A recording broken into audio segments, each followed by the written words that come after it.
Hola, bienvenidos a Conoce la Esclerosis Múltiple. Yo soy Antonieta Sea y hoy vamos a platicar con la doctora Zaira Sarmiento. Ella es neuróloga, es especialista en esclerosis múltiple, especialista en enfermedades desmielinizantes, y hoy nos va a hablar de qué son las comorbilidades. ¿Son un síntoma? ¿Se producen a causa de la esclerosis múltiple o no tienen nada que ver? Todo eso nos los va a contar y también nos va a decir cómo podemos prevenir algunas de las comorbilidades.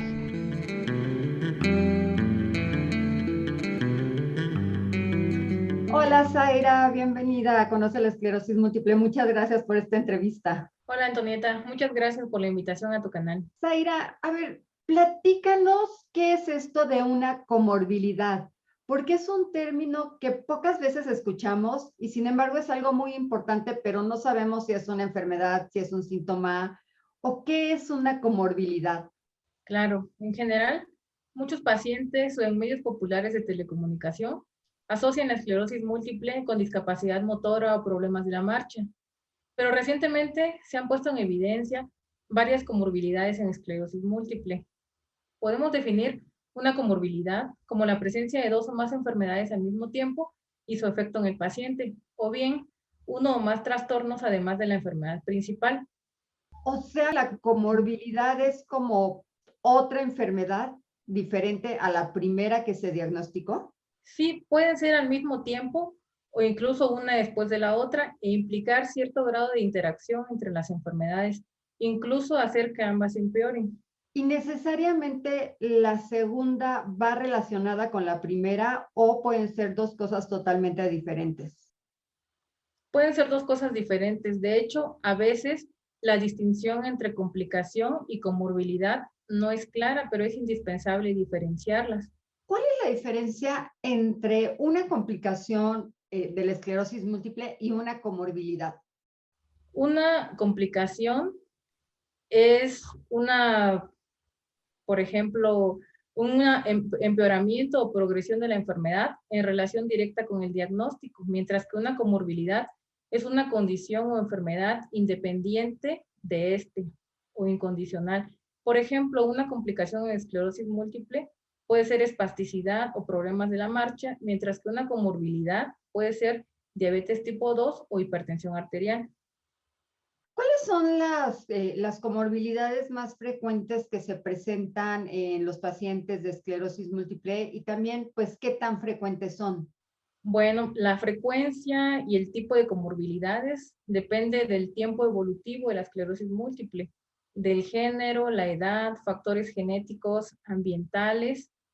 En general, al momento del diagnóstico en un adulto joven, el 24% de los pacientes tiene una comorbilidad física, el 12% tiene dos o más y el 8% tiene una comorbilidad psiquiátrica, según los datos del Comité Americano de Investigación en Esclerosis Múltiple.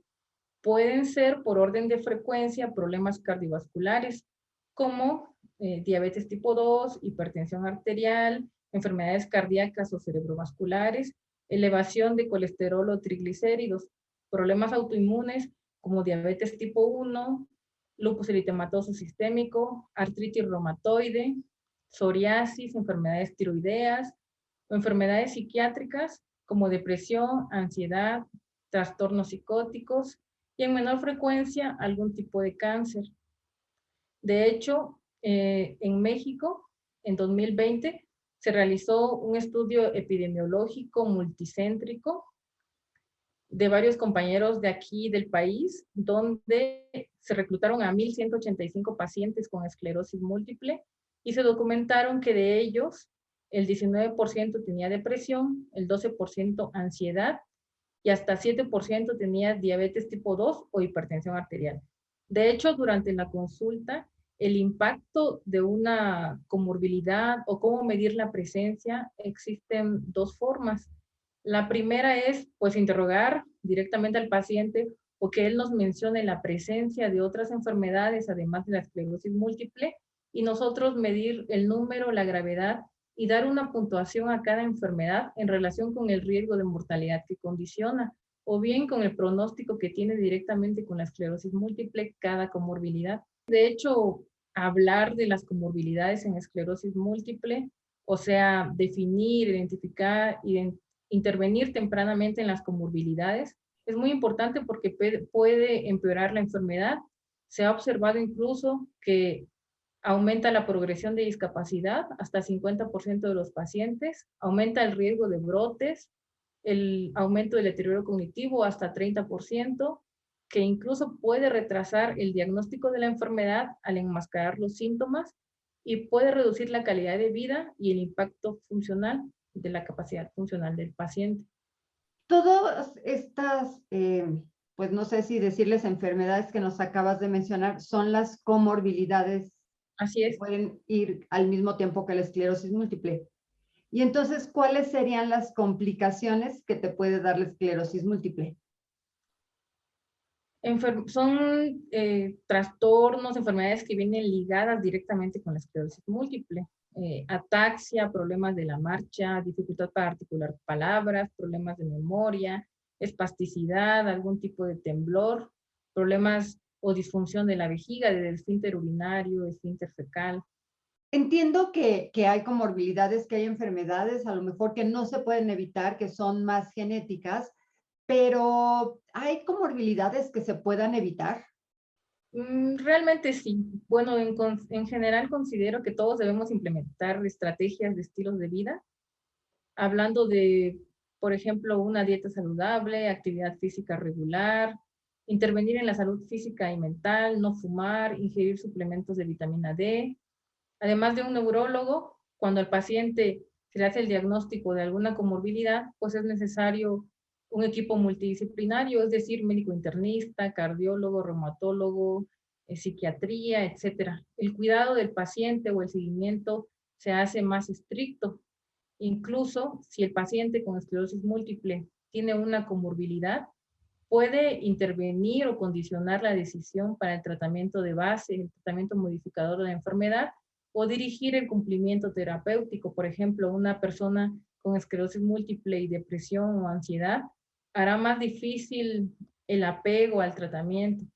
Está documentado que los pacientes con esclerosis múltiple y presencia de comorbilidades, incluso a veces abandonan voluntariamente el tratamiento modificador de la enfermedad, o son los que, si tienen comorbilidades y esclerosis múltiple, son los que menos cumplen tratamiento, los que lo abandonan con mayor facilidad.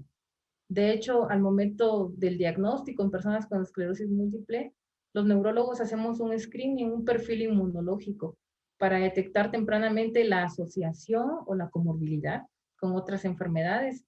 Podemos desde la primera consulta saber si hay pues índices o sospechas de lupus o artritis reumatoide y dirigirlo o solicitar una interconsulta con otro especialista para un seguimiento conjunto. A veces el paciente da por hecho que la depresión, la fatiga, está directamente relacionada con su esclerosis múltiple, cuando quizá la depresión y la ansiedad sea algo independiente, que al mismo tiempo que se trate, puede mejorar la calidad de vida en esclerosis múltiple. Doctora, a ver, si ya estás con un diagnóstico de esclerosis múltiple, tienes un tratamiento y te diagnostican o te dicen que tienes otra enfermedad o tienes una comorbilidad, ¿hay alguna indicación para saber si se puede seguir con el tratamiento con el que estás o qué es lo que tienes que hacer en ese caso? Depende del tratamiento modificador con el que esté el paciente. Por ejemplo, en el primer screening el paciente estuvo todo normal y le dejamos tratamiento con fingolimod, pero si durante el proceso de su seguimiento se detectan problemas cardíacos o retinopatías, hay que reevaluar para ver si podemos seguir dándole fingolimod, o un paciente con hipertensión arterial descontrolada, ver si sigue siendo candidato para teriflunomida y si no, cambiar el tratamiento. Pero no olvidar durante las consultas, pues que estamos tratando una enfermedad y al paciente como tal no exento de complicaciones en otros órganos. A veces al paciente nosotros lo encontramos como adulto joven y 10, 15 años después nos comenta que ya tiene datos de hiperglucemia, de hipertensión arterial, y son otras cosas que debemos ir midiendo y controlando o enviando a otro especialista para seguir con un tratamiento óptimo. A veces es durante varios años después que se detectan arritmias que antes no existían, o problemas con la mácula, la retina. Aquí en México es muy frecuente las causas de comorbilidad de diabetes tipo 2 e hipertensión arterial. Quizá sea necesario o muy interesante, aunque no tengan ningún factor aparentemente, a todos nuestros pacientes de esclerosis múltiple, estarlos enviando cada año a sus medidas de prevención. Los pacientes que tienen movilidad reducida, ya sea que estén en silla de ruedas o que a lo mejor, no sé, la fatiga, el mareo, todo esto les impida ser tan activos, ¿tienen más riesgo de sufrir alguna comorbilidad o el riesgo es igual para todos los pacientes? El riesgo es igual en general, pero sí tiene mucho que ver en la escala del EDSS, en qué puntuación se encuentra. De hecho, en los artículos que se ha reportado hablando de la relación con EDSS y las comorbilidades, pues han sido más frecuentes en pacientes con una puntuación menor de 5. ¿Nos puedes explicar qué es esto de la escala EDSS, por favor? Bueno, pues esta es una escala, una de varias escalas que se le realizan a los pacientes para saber el grado de discapacidad que tienen. Va del 0 al 10, donde 0 es ninguna, y a partir de 5 o 6 ya se refiere a una discapacidad moderada, hasta llegar al 9 o 10, que es severa, donde el paciente prácticamente está confinado a una cama por el grado tan importante de discapacidad. A veces nos basamos en esta escala para el tratamiento modificador y se puede hacer cada 6 meses o en cada consulta del paciente.